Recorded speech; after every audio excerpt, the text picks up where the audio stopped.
O ito na, may sagot na po si Senate President Cayetano dito sa mga banat ni ni Erwin Tulfo. Ito kasi si Erwin Tulfo kung ano-ano yung mga pagbabanta niya. Kwekweluhan daw, ano ba yun? Ipapakulong ba? Kung ano yung mga pinagyaw-yaw niya. Talaga naman, maraming alam talaga sa batas itong si Tulfo.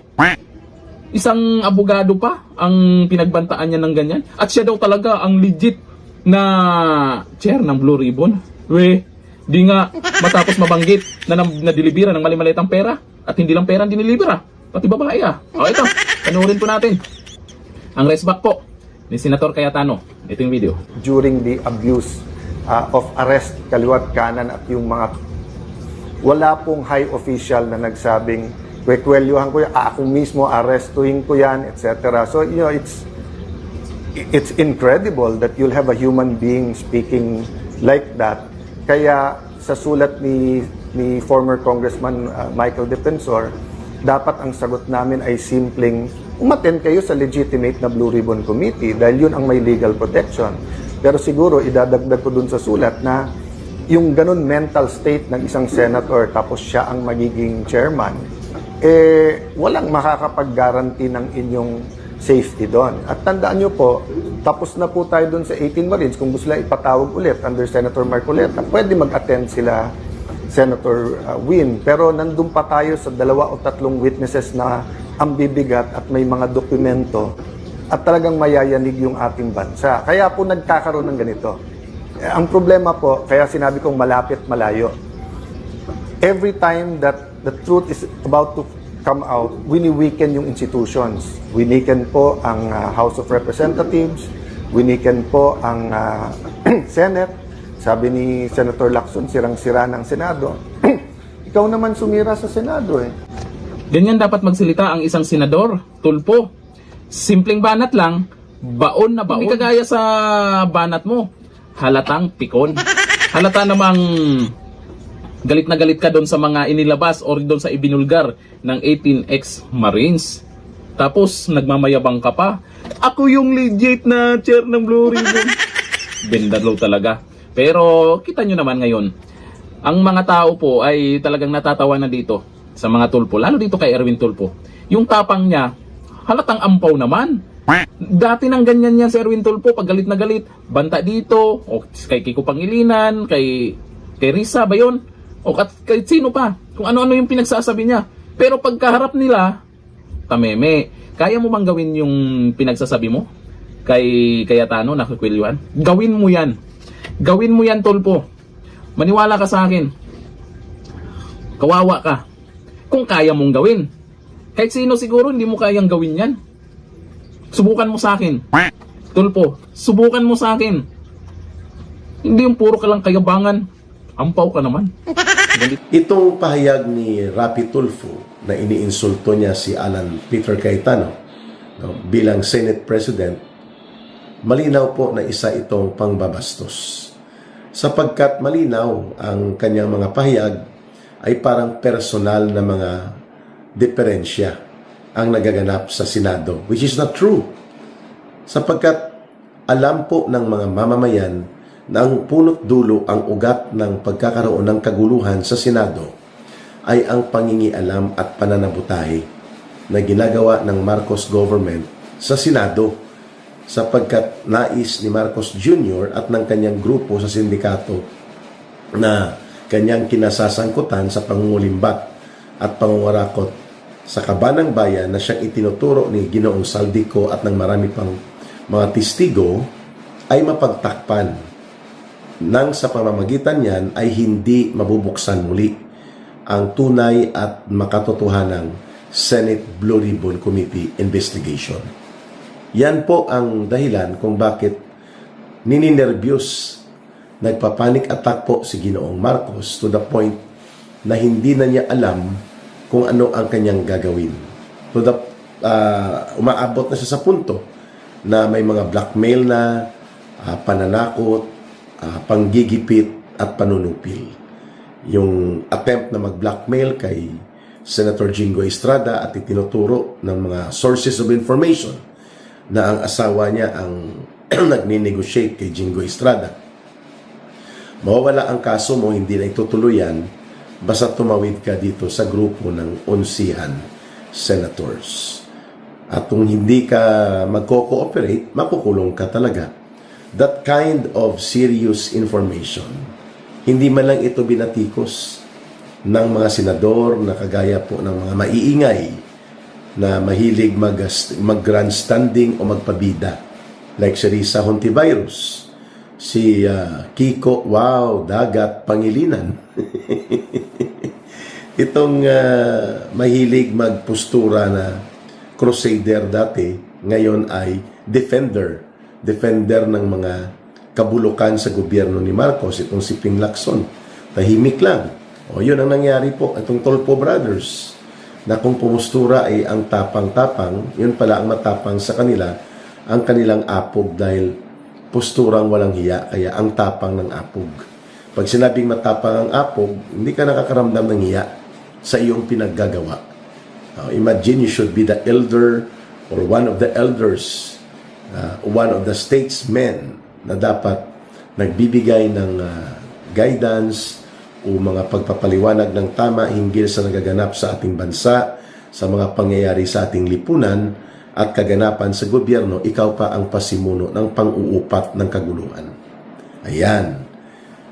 So nakulong si Senator Jingo Estrada. Ngayon, pinaghahanap ni Marcos at ng kanyang mga tauhan sa NBI, sa Philippine National Police, si Senator Bato de la Rosa. Mga kababayan. Bagamat walang local criminal cases, wala ding local issued warrant of arrest from the court at questionably pa sa Supreme Court kung valid at enforceable ang ICC arrest order, pinapahanap na parang may kasalanan si Senator Bato de la Rosa, kaya dalawa sila hindi na makakapag-participate physically sa mga plenary debates and plenary voting sa loob ng Senado. And now, reduced to 10 ang bilang nila dahil lumipat na rin po si Cheese Kilay Escudero, naging duwag, naging bading ang kanyang style. No? Pag sinabing bading, malambot ang kanyang mga pamamaraan ng pagharap dito sa tinatawag na krisis. Hindi natin sinasabi na pagbading, walang paninindigan. Yan po ay figure of speech. No? Si Cheese Bading, Cheese Bakla, yun ang mga nakikita natin mga, or may cheese hudas din, na mga pag-issue ng mga katawagan sa kanya. Dahil natatakot siya na itulak ni Marcos Jr. at ni Lisa Araneta ang pagsasampa ng kaso laban sa kanya.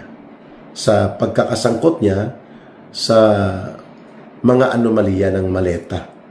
Itong mga partidahan ng pinagnakawan sa pundo ng bayan na naging isa sa mga major players ng collection, warehouse, and distribution ng mga mali-maleta, tunit-tuniladang pera ay si Saldico.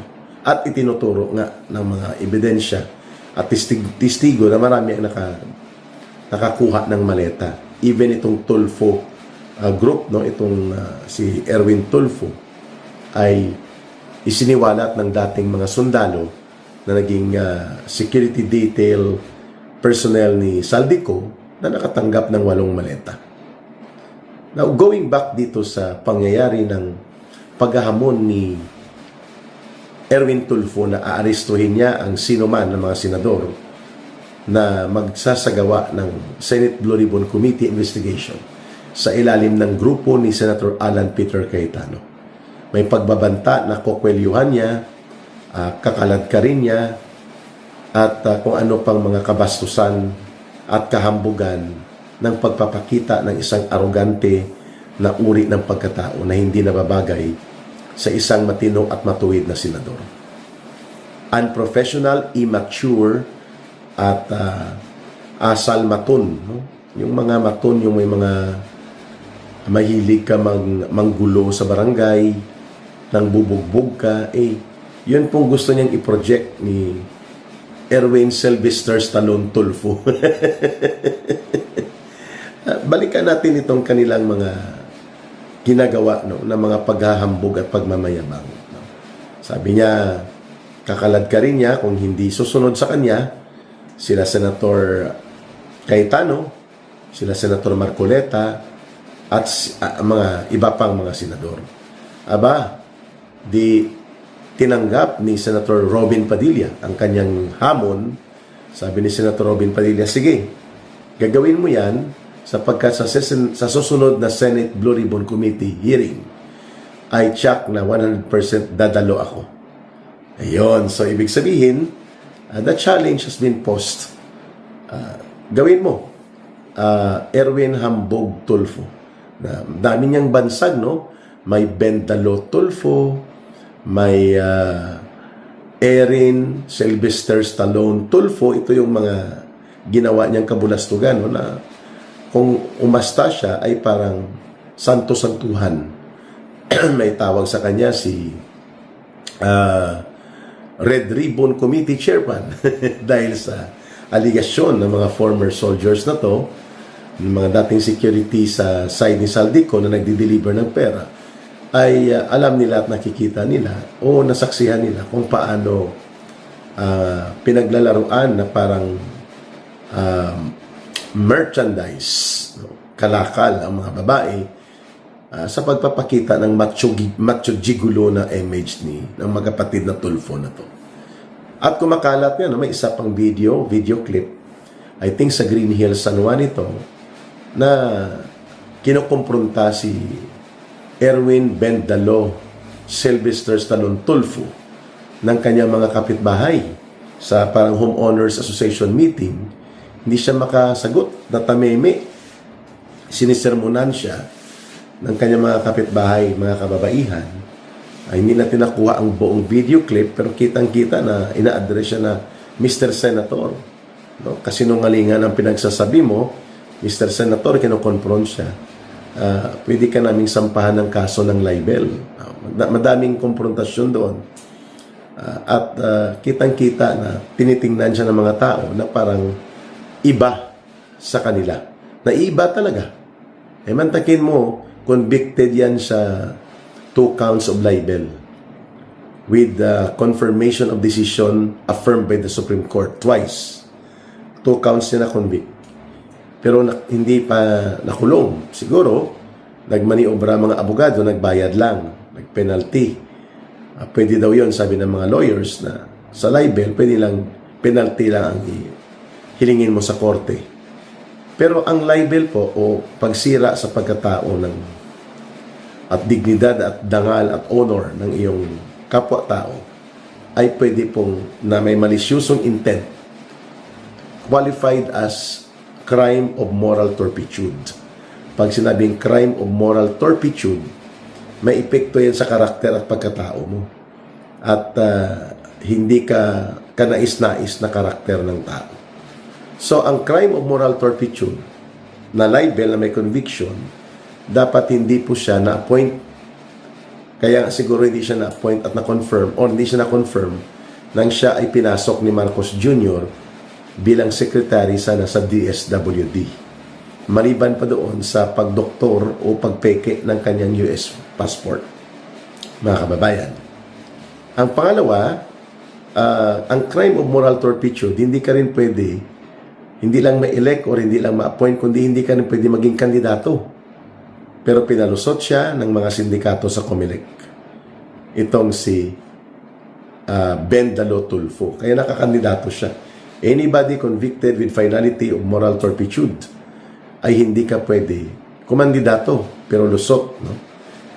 Ang dami po niyang ginawa, yung mga pagpeke ng pangalan niya, Erin Sylvester Stallone Tulfo.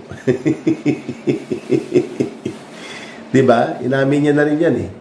Na ginamit niya yung peke na pangalan, hindi naman siya talaga yon. At ngayon ay nabisto siya na nakakuha siya ng US passport and US citizenship dahil sa fraud o pandaraya na ito. And many more. Minura-mura niya rin ito. Dati, sa kanyang program sa television at radio, si dating General, Chief of the Army, General Bautista, Rolly Bautista, naging Presidential Security Group Commander ni Pangulong Duterte at na-appoint bilang DSWD Secretary. No, tinawag niyang ulol, ingungod-ngod kung mukha mo sa basin, sa inodoro, mga ganun ba? Bastos. Kaya tinanggalan ito ng security detail ng mga na PNP at may mga dating sundalo pa yata dyan, o mga sundalo. At nangatog ang tuhod nito at nangatog ang bayag niya nang nakalaban niya ito at binastos niya ng tudo si General Rolly Bautista.